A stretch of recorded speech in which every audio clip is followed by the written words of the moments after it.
Well, I've been speaking to Peter Zalmayev from the Eurasia Democracy Initiative. He's an expert in Ukrainian affairs, and I asked him how Ukrainians feel about the apparent thaw in relations between their government and Moscow. The one thing I can say is that the worst sort of scenario for Ukrainians of the inexperienced Ukrainian president capitulating to Vladimir Putin has not happened.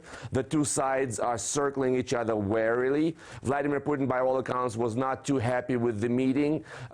Some are saying here in Ukraine that this may bode really ill for Ukraine and that Putin may want to escalate in the Donbass in order to prepare the grounds for more fruitful talks the next time, talks that would satisfy him more. Who has the upper hand in this peace process?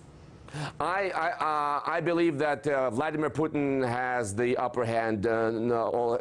There's just no question in my mind. On the one hand, Mr. Zelensky faces pressure of very fractious democratic politics at home. That is something that Vladimir Putin does not have, who enjoys an authoritarian kind of rule over Russia. There is still a very significant chunk of the population in Ukraine, the ones that voted for Mr. Poroshenko, Zelensky's predecessor, and they're very, very wary of sort of giving any leeway to Vladimir Putin.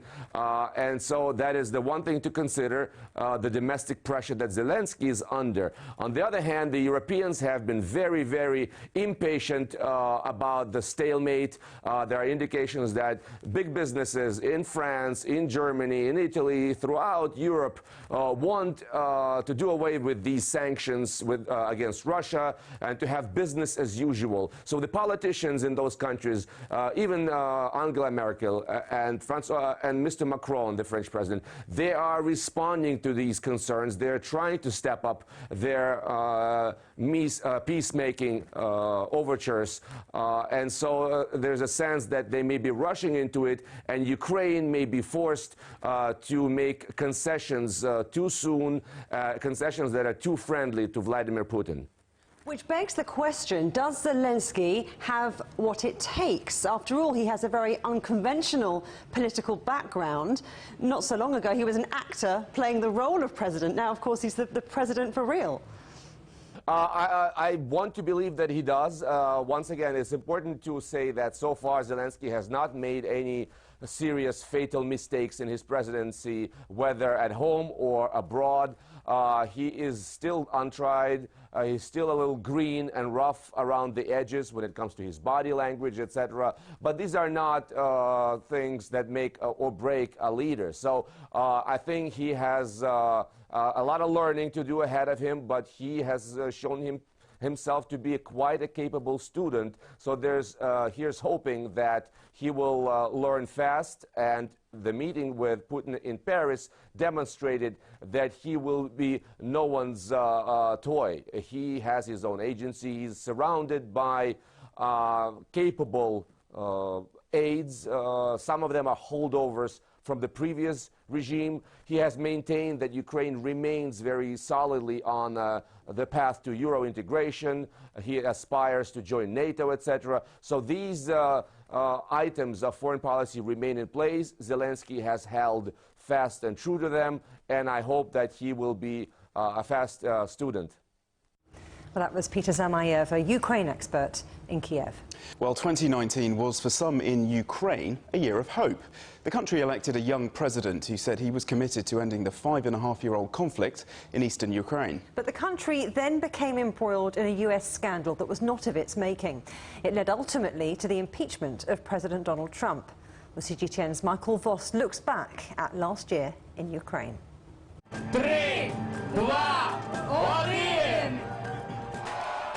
President Volodymyr Zelensky won a landslide victory in April. He'd campaigned on tackling corruption and ending the bloody conflict with Russian-backed separatist rebels in the east. I will never let you down. To all post-Soviet countries, I tell you, look at us, everything is possible. Zelensky was a former television star who'd played a teacher who accidentally became Ukraine's president. He quickly consolidated his power base, calling fresh parliamentary elections, which his supporters won. Since the rebel forces took up arms against Kiev in Ukraine's east in 2014, an estimated 13,000 people have died in the bloodiest conflict in Europe in decades. This year, after extensive negotiations, President Zelensky signed an agreement to try and end the fighting. There was a prisoner swap, and in October both sides agreed to move their troops back from the front line. It came at a political price, with demonstrations in the capital Kiev demanding no capitulation to Moscow. We will not give up our country. No peace if we agree to Putin's demands.